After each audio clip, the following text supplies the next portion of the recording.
Welcome back to the White Winable Shop, everyone.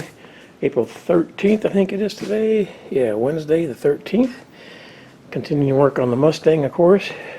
Started off by putting a engine ground to chassis, installed that. This engine wasn't grounded anywhere, so that should help, hopefully, with electrical issues. The biggest one having is we're not turning the engine over very strongly, but that's not the only problem there. The cable from the starter up to the battery is pretty deteriorated. I'm going to pull that out and get it replaced. I took the starter out of the Mustang and also this cable from the solenoid down to the starter because it's obviously damaged, so we'll replace that. And I'm going to have the starter tested and then we'll replace it if it's tests bad, because we had that real slow engine crank over. Even with the spark plugs out, it should have cranked over faster than that.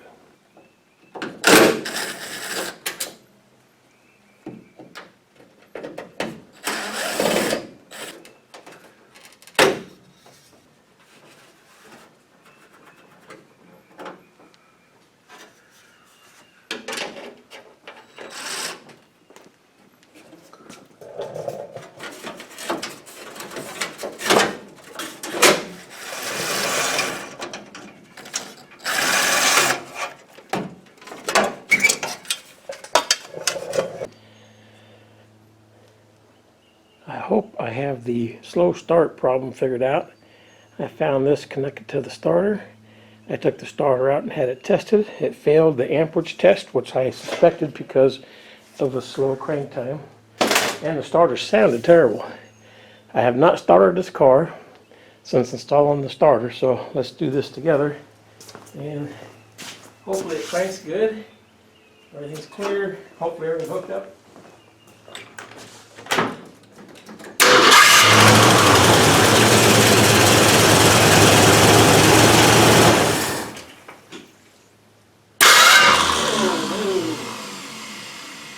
Good. Now she cranks fast, but I don't know what's going on now. That is aggravating. I spent 2 hours trying to get that starter in there because the casting wouldn't fit in the hole. So now I got another issue. Alright, called the parts dealer that I got the starter from, and the guy I bought the starter from is real busy. He is doing a big parts order. Since he's an hour away round trip, I called the local guy and ordered a starter just to see what's, maybe the difference. And sure enough, he asked me, is it an automatic transmission in the car or a manual? And then it dawned on me, we never made that distinction when I ordered the starter from the other dealer, the one that's farther away. He didn't ask and I didn't tell him. He assumed it's a manual transmission, and like I said, I didn't know the difference. I just assumed, and that's what you get. So I bought a starter. It's going to cost me about $70 of my own money because I screwed up by not asking. I screwed up by filing the casting.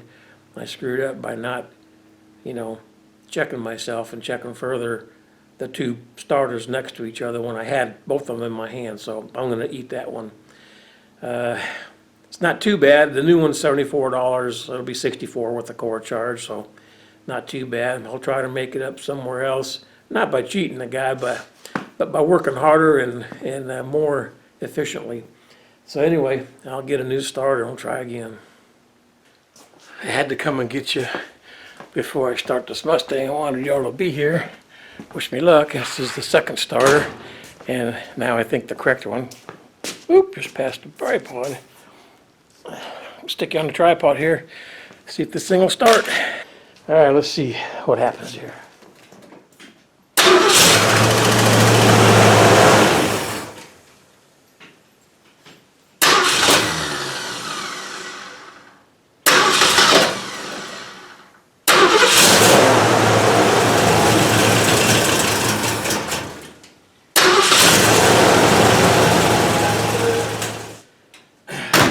Much better. Starter works now, so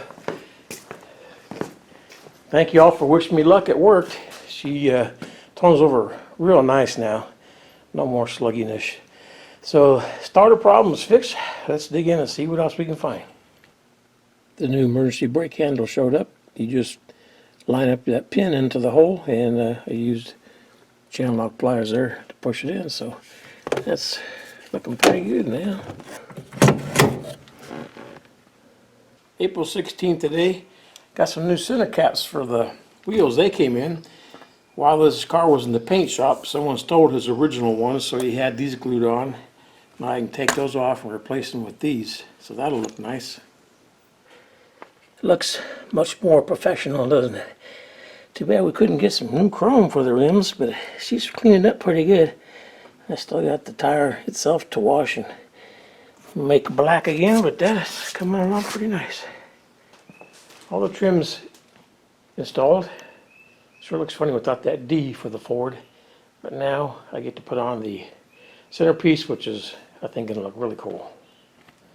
I got the grill in finally. It took me about 3 hours. It shouldn't have taken that long, but that centerpiece didn't come with all the hardware, so I had to dig through my stuff to come up with appropriate hardware that looks good and fastens everything down tight.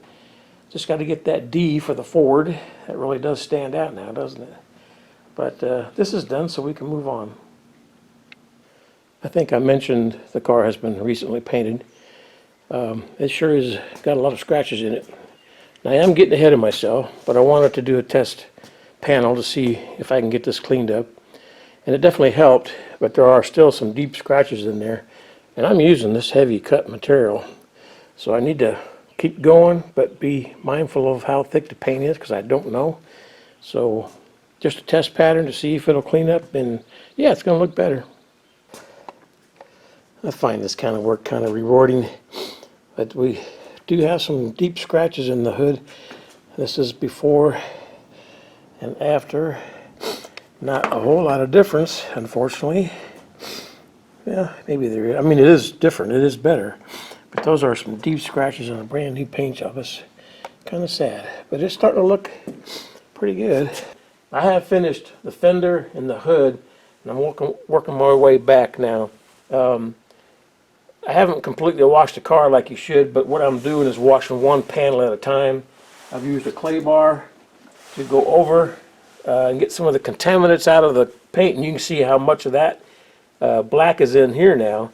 So there's a lot of either overspray or other contaminants in there that has been removed. So now the next step is to buff it out, and I'm still using this pretty high cut McGuire's because it's taking it. It's requiring that, I should say. There's a lot of light duty scratches on this paint, so let's get to it here.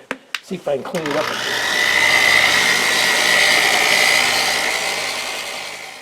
Okay, here's after 2 passes. I think you can see the difference there and how much cleaner this is. I still got to get, I don't know if it's got to pick it up or not, still got to get a little bit up here towards the top. Well, sure is reflective, but most of the scratches are out now. Vast improvement on the paint job. That's decent. It just didn't get finished. And yeah, paint should set up, in my opinion, for 3 months. I don't know what professionals say, but that's what I've always lived by. So I'm going to flip over to the other side because I haven't washed the back half of the car yet. A good example of a really hard area to do correctly. The painter just painted over this. It didn't take any of this out, which I don't blame him. For the money he got, he actually did an okay job, in my opinion. When whoever buffed it out, you know, they just didn't do a real good job as far as details. That's the kind of stuff I have patience for, so I don't mind doing it, but we got to get in here and clean this. I'm just going to use this quick detailer and a detail brush that I cut extra short, so this makes this a little more stiff. And see if we can't get in here and just clean this up, get the white compound out of these cracks. There's a reflection there. This is a bubble in the paint. It's not attached to the metal, so probably a contaminant behind the paint that's lifting it. So I need to stay away from that area because I'll lift that, and then it'll be, you know, my fault that we've exposed primer or whatever's underneath. So I need to be careful of that.